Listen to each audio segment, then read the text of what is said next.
Nima app कसरी चलाउने? नमस्ते मेरा प्रिय विद्यार्थी भाइ बहिनीहरू। आज हामी नीमा एकाडेमी एप कसरी चलाउने र यसमा भएका फिचर्सहरू कसरी चलाउने अनि कसरी पढ्न सकिन्छ भनेर हेर्न गइरहेका छौँ। सर्वप्रथम त तपाईहरूले आफ्नो ब्राउजरमा गएर www.neemaacademy.com भनेर वेबसाइट ओपन गर्नुपर्ने हुन्छ। त्यसपछि तपाईहरूले आफ्नो नीमा एकाडेमीमा रजिस्टर गर्नुभएको लगइन आइडी र पासवर्ड हालेर लगइन गर्नुपर्ने हुन्छ। लगइन गर्नु भइसकेपछि तपाईहरूले नीमा एकाडेमीको ड्यासबोर्ड देख्न सक्नुहुन्छ, जहाँ विभिन्न अप्सन्सहरू रहेका छन्, जस्तै my library, live test, mockup questions, my bookmarks, my progress, subscription र पोस्ट देख्न सक्नुहुन्छ। त्यस्तै लेफ्ट साइडमा पनि home, library, exam preparation, progress, community र सब्सक्रिप्सन जस्ता अप्सन्सहरू पनि देख्न सक्नुहुन्छ। त्यस्तै माथिल्लो दायाँ भागमा क्लासको अप्सन, नोटिफिकेसन बटन र तपाईँको प्रोफाइलको अप्सन पनि देख्न सक्नुहुन्छ। सुरुमा हामी कोर्सको बारेमा हेर्दैछौँ। त्यसको लागि ड्यासबोर्डमा देखाइएको माई लाइब्रेरीमा क्लिक गर्नुपर्ने हुन्छ। माई लाइब्रेरीमा क्लिक गर्नु भएपछि यहाँ तपाईहरूले ग्रेड 10मा भएका सब्जेक्टको कोर्सहरू देख्न सक्नुहुन्छ, जस्तै यहाँ साइन्स, सोसल, म्याथमेटिक्स, जेनरल र लेट्स रिड एसियाका सब्जेक्ट्सहरू पनि देख्न सक्नुहुन्छ। अब हामी साइन्स सब्जेक्टको एउटा एक्जाम्पल हेर्न गइरहेका छौँ। त्यसको लागि साइन्स सब्जेक्टमा क्लिक गर्नुहोला। क्लिक गर्नु भएपछि साइन्स सब्जेक्टमा भएका अरू सब टपिक्सहरू पनि हेर्न सक्नुहुन्छ, जस्तै physics, chemistry, biology, geology and astronomy र अरू मोडल क्वेसन्सहरू पनि देख्न सक्नुहुन्छ।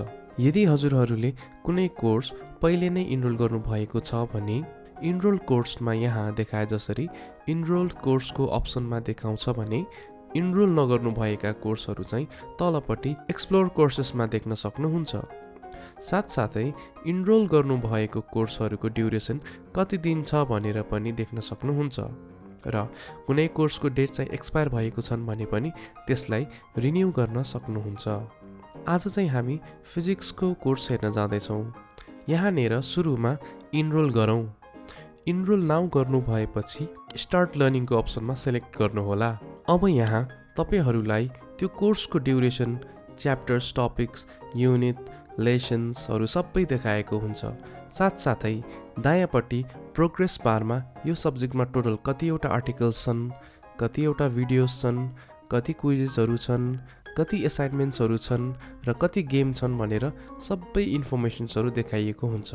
र जति जति तपाईँले कुनै पनि कोर्स पढ्दै जानुहुन्छ, टेस्ट दिनुहुन्छ, क्विज खेल्नुहुन्छ, भिडियोज कति हेर्नुभयो, कति आर्टिकल पढ्नुभयो, कति क्वेसन्सहरू एटेम्प्ट गर्नुभयो, त्यो सबैको प्रोग्रेस रिपोर्ट यहाँ देख्न सक्नुहुनेछ। अब तपाईहरूलाई कुनै लेसनमा युनिट हेर्न अथवा पढ्न मन छ भने तपाईहरूलाई चाहिएको युनिट्स सेलेक्ट गर्न सक्नुहुन्छ। सेलेक्ट गर्नु भइसकेपछि त्यसमा भएका कन्टेन्टहरू हजुरहरूले देख्न सक्नुहुन्छ। यहाँ इमेज, टेक्स्ट, भिडियोजहरू हजुरहरूले सबै हेर्न सक्नुहुनेछ। अब जाउँ हामीले पढ्दाखेरि के फिचर्सहरू एभाइलेबल छन् र कसरी युज गर्न सकिन्छन् भनेर सिकौँ। फर्स्ट फिचर भनेको चाहिँ टाइम लिमिट, जुन यहाँ देख्न सक्नुहुन्छ। यसको मतलब तपाईँलाई एभरेजमा यहाँ देखाइएको कन्टेन्ट पढ्न लाग्ने टेन्टेटिभ टाइम देखाइएको हो। त्यसपछि अर्को छ बुकमार्क्सको अप्सन। तपाईहरूलाई यदि यो युनिटमा भएका कन्टेन्टहरू इम्पोर्टेन्ट लाग्छ र पछि पनि यो हेर्नुपर्छ जस्तो लाग्छ भने त्यसलाई यहाँ भएको बुकमार्क अप्सनमा गएर बुकमार्क गरेर सबै सेभ गरेर पनि राख्न सक्नुहुन्छ। त्यस्तै अर्को फिचर भनेको जुम फिचर पनि रहेको छ। यदि हजुरहरूलाई कन्टेन्ट पढ्दा पढ्दै ठुलो सानो बनाउनु परेको खण्डमा यो फिचर युज गर्न पनि सक्नुहुन्छ। त्यस्तै जुम फिचरको साइडमा फुल स्क्रिनको पनि फिचर हामीसँग एभाइलेबल रहेको छ। यसमा हजुरहरूले क्लिक गर्नु भएपछि कन्टेन्टहरू फुल स्क्रिन मोडमा हेर्न र पढ्न सक्नुहुन्छ। फुल स्क्रिन मोडमा हजुरहरूले कन्टेन्टहरूलाई ठुलो सानो पनि गरेर हेर्न सक्नुहुनेछ। त्यस्तै अर्को फिचर भनेको फ्ल्याग फिचर रहेको छ। त्यसमा चाहिँ हजुरहरूले यदि कोर्समा केही इररहरू अथवा सजेसनहरू दिन मन छ भने फ्ल्याग अप्सनमा गएर इरर अप्सनमा सेलेक्ट गरेर मेसेज लेख्न सक्नुहुन्छ र सजेसन दिनको लागि सजेसन अप्सन सेलेक्ट गरेर मेसेज लेख्न सक्नुहुन्छ। मेसेज लेखेर सेभ गरिदिनु भयो भने तपाईहरूले लेख्नु भएको मेसेज निमा एकाडेमीलाई सिधै आउँछ। अब जाउँ अर्को फिचर्स भ्यू नोट्स, जुन वेबसाइटको तल्लो भागमा देख्न सक्नुहुन्छ। त्यसमा चाहिँ तपाईहरूले विभिन्न कन्टेन्ट रिलेटेड लिङ्क्सहरू राखेर सेभ गर्न सक्नुहुन्छ। त्यस्तै फाइलहरू पनि एट्याच गरेर आफ्ना टिचर्सहरूलाई अथवा आफ्नो लागि नोट्स फाइलहरू पनि एड गरेर राख्न सक्नुहुन्छ। त्यस्तै अडियो, इमेज र फ्री टेक्स्ट नोट्सहरू पनि हालेर सेभ गरेर राख्न सक्नुहुन्छ। नोट्समा राख्नुभएका सबै कन्टेन्ट्सहरू अब हजुरहरूलाई आफूले चाहिएको टाइममा हेर्न सक्नुहुन्छ। त्यस्तै अर्को फिचरको कुरा गर्नुपर्दा क्वेसन्स भन्ने फिचर पनि एभाइलेबल रहेको छ। त्यसमा चाहिँ तपाईहरूलाई यदि केही कन्फ्युजन और क्वेरिजहरू छन् भने हजुरहरूले त्यहाँ गएर आफ्नो क्वेसन्स र क्वेरिजहरू पनि सोध्न सक्नुहुन्छ र रिलेटेड कन्टेन्ट अथरले हजुरहरूलाई रिप्लाई गर्नुहुन्छ। यी सबै फिचर्सहरू हामीले निमा एकाडेमीमा कन्टेन्ट पढ्दा युज गर्न सक्ने फिचर्सहरू हुन्। अब जाम अरू फिचर्सहरूमा। हामीले अहिलेसम्म धेरै कन्टेन्टहरू हेऱ्यौँ र पढ्यौँ पनि। त्यसको सबै प्रोग्रेसहरू हजुरहरूले यहाँ देख्न सक्नुहुन्छ। त्यस्तै अघि लेख्नुभएका नोट्सहरू पनि यहाँ हेर्न सक्नुहुन्छ। त्यस्तै बुकमार्क गर्नुभएका कन्टेन्ट्सहरू पनि यहाँ हेर्न सक्नुहुन्छ। यहाँ चाहिँ तपाईँले यही सब्जेक्टमा भएको नोट्स, बुकमार्क्सहरू मात्रै हेर्न सक्नुहुन्छ। यदि तपाईँले अरू पनि सब्जेक्ट्सको कुनै च्याप्टरमा नोट्स, बुकमार्क्सहरू राख्नु भएको छ भने ती सबै हामीले लेफ्ट प्यानलको लाइब्रेरीको माई नोट्स र बुकमार्क्समा गएर पनि हेर्न सक्छौँ। अब जाउँ गेम खेल्न। निमा एकाडेमीमा हामीले एजुकेसनल गेमहरू पनि खेल्न सक्छौँ। त्यस्तै 3D मोडल्सहरू पनि राखिएका छन्। त्यसमा गएर हजुरहरूले भएको 3D मोडल्सहरू पनि हेरेर पढ्न र बुझ्न सक्नुहुनेछ। गेम्सको तलपट्टि अर्को फिचर्स पनि छ जसको नाम हो स्टडी प्लान। यो भनेको चाहिँ तपाईहरूले आफ्नो पढ्ने टाइम सेट गर्न पनि सक्नुहुन्छ र त्यो पढ्ने टाइमहरूमा पढ्न सक्नुहुन्छ। अहिलेसम्म हामीले लाइब्रेरीमा भएको सबै फिचर्सहरू हेऱ्यौँ। अब जाम थप अरू फिचर्सहरू हेर्न। लेफ्ट प्यानलमा एक्जाम प्रिपरेसन भनेर देख्न सक्नुहुन्छ। त्यसमा तपाईहरूले लाइभ टेस्टको पनि अप्सन देख्न सक्नुहुन्छ। लाइभ टेस्टहरू चाहिँ यदि तपाईहरूले इनरोल गर्नुभएको कोर्समा हाम्रो कोर्सको अथरले यदि टेस्टहरू लाइभ गर्नुभएको बेलामा हजुरहरूले लाइभ टेस्टहरू पनि दिन सक्नुहुन्छ। और हजुरहरूको स्कुलको टिचरहरूले राख्नु भएको लाइभ टेस्ट पनि यदि त्यहाँ एभाइलेबल छ भनेदेखि हजुरहरूले त्यो लाइभ टेस्ट पनि दिन सक्नुहुन्छ।